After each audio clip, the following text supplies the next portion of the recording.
होता। मेघा रसोई में काम कर रही होती है और शिखा उसके पास खड़ी फोन चला रही होती है। तभी सास वहाँ आती है, जिसे देखते ही शिखा फोन साइड पर रखकर जेठानी के पास पहुँच जाती है। भाभी, सब्जी तो बन गई, इसके बाद क्या करना है आप मुझे बता दीजिए, मैं सब कर लूंगी। इसे बोलते हैं सर्वगुण संपन्न बहू। पति की सेवा हो या घर का काम, सब एक पैर पर खड़ी रहकर करती है। मम्मी जी, सब कुछ आप ही से तो सीखा है।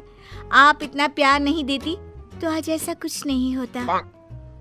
मानना पड़ेगा, और कोई काम आता हो या नहीं, लेकिन चापलूसी टॉप क्लास करती है। मेघा, तुम भी अपनी देवरानी से कुछ सीखो। देखो कितना सबका ध्यान रखती है वो। रसोई में ये सब चल रहा होता है कि हिमांशु की आवाज आती है, जिसे सुन शिखा वहाँ से चली जाती है। सुनो, कल मम्मी का बर्थडे है, उनके लिए कोई महंगा और सुंदर गिफ्ट ले आना। उन्हें ऐसे गिफ्ट्स बहुत पसंद है। क्या भाभी को बर्थडे और गिफ्ट के बारे में पता है? अरे भाभी को बर्थडे पता है पर गिफ्ट नहीं। वो शुरू से ही रिजर्व रही है ना, किसी की लाइफ में ज्यादा दखल नहीं देती। और भाई भी ऐसा ही है, दोनों अपने काम से काम रखते हैं। पर तुम मम्मी को अपनी साइड करके रखोगी तो बहुत फायदे में रहोगी। पति की बात को ध्यान में रखते हुए शिखा उसी शाम मार्केट जाकर सास के लिए सोने की चेन खरीद लाती है और अगले दिन भाभी के घर से बाहर जाते ही पार्टी प्लान करके सास को गिफ्ट भी दे देती है। जिस पर मेघा के घर वापस आते ही सास उसे अपनी सोने की चेन दिखाकर ताने सुनाने लगती है। देखो तो जरा, मेरी छोटी बहू ने कितना सुंदर गिफ्ट दिया है। तभी मेघा सास के हाथ में गिफ्ट रखती है, जिसमें साड़ी देख सास की मोहे चढ़ जाती है। साड़ी? इसे गिफ्ट कहते हैं? अरे ऐसी साड़ियाँ तो मैं हर महीने खरीद लेती हूँ। जन्मदिन का तोहफा तो इसे बोलते हैं जो शिखा ने दिया है। कुछ नहीं होता भाभी, हम इस साड़ी को उठाकर रख देंगे, किसी को लेने देने में काम आ जाएगी। शिखा और सास की बातें सुन मेघा आगे कोई जवाब दिए बिना सीधा अपने कमरे में चली जाती है। इसी तरह समय बीतने लगता है, जिसमें सास छोटी बहू के कुछ भी करने पर उसे ना कभी कुछ बोलती ना ही टोकती, पर बड़ी बहू की एक छोटी गलती पर भी उसे ताने सुनाने लगती, जिससे धीरे धीरे मेघा बहुत परेशान हो जाती है। अब तो उसकी चापलूसी ने हद पार कर दी। इन्हें क्या लगता है कि मैं कुछ बोल नहीं रही, इसका मतलब बोल नहीं सकती क्या? मतलब मैं शिखा की तरह चापलूसी नहीं करती तो क्या घर में मेरी कोई इज्जत नहीं होगी? अरे इतना परेशान क्यों हो रही हो? जो जैसा करता है उसके कर्म वैसा ही फल देते हैं। तुम बस अपनी लाइफ पर ध्यान दो। अरे तुम्हारी बात सही है, लेकिन अगर अभी इस पर ध्यान नहीं दिया तो सर से ऊपर निकल जाएगा। उसे तो सबक सिखाना ही पड़ेगा। अब जेठानी अपनी देवरानी को सबक सिखाने के लिए तैयार हो जाती है और अगले दिन से घर में कुछ न कुछ ऐसा करने लगती है जिससे कभी उसकी देवरानी तो कभी सास के साथ लड़ाई होने लगती है।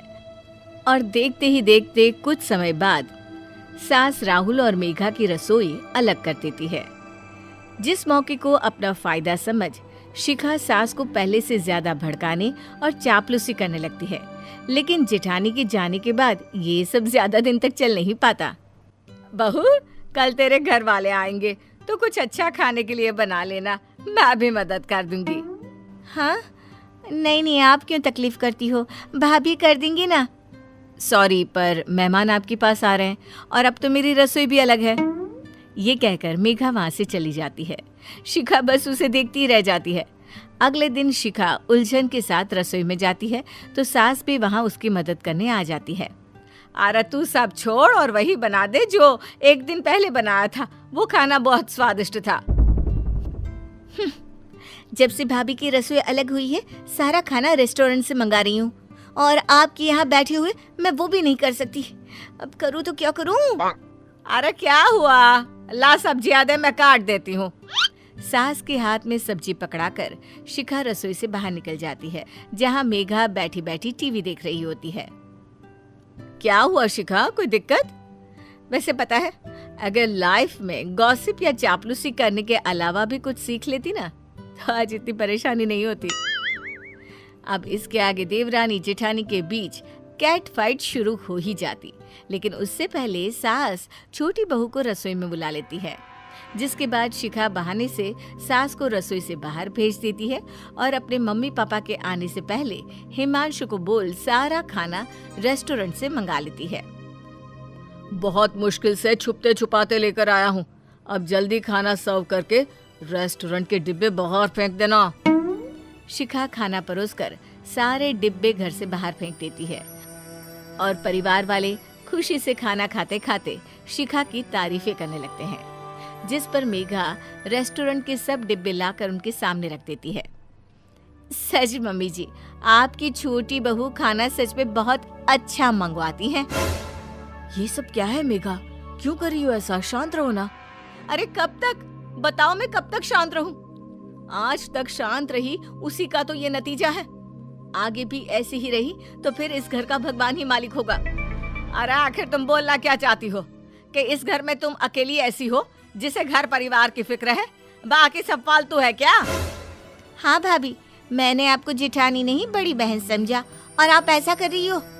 तुम्हारी चापलूसी बाकी लोगों के आगे चलती होगी, मेरे आगे नाटक करने की जरूरत नहीं है। तुमने आज तक रसोई में एक बर्तन इधर से उधर नहीं रखा, हमेशा सारा खाना मैंने बनाया और तुमने सिर्फ क्रेडिट लिया। सारा काम मैंने किया और तुमने सिर्फ तारीफ ली, फिर भी मुझे कोई दिक्कत नहीं थी। पर जिस दिन तुमने उन सबके साथ घर वालों को भड़काना शुरू किया वो सही नहीं था। मेघा की बातों से घर में ड्रामा शुरू हो जाता है, जिसमें अब मेघा की जगह बाकी सब कुछ न कुछ बोल रहे होते हैं। आखिरकार दिन के साथ वो बहस भी खत्म होती है, जिसमें अभी भी परिवार शिखा के पक्ष में होता है। दिन बीतते हैं। एक दिन सास का उपवास होता है और वो सत्संग में जाती है, जिसके पीछे से शिखा शाम तक घर में खाने के लिए कुछ नहीं बनाती और सास के घर वापस आते ही सिर दर्द का बहाना बनाकर अपने कमरे में चली जाती है। रसोई खाली देख सास खुद रोटी बना के उसे दही के साथ खाने लगती है। अरे मम्मी, आप सूखी रोटी क्यों खा रही हो? मैं सब्जी लेकर आती हूँ। अरे किसी को कुछ करने की जरूरत नहीं है, पहले तो घर में कुछ बनाया नहीं और फिक्र का नाटक कर रही हो। मम्मी जी, मेरी रसोई अलग है और जहाँ तक मुझे याद है जब हम साथ थे आपको किसी उपवास में इस तरह के खाने की तो जरूरत नहीं पड़ी थी।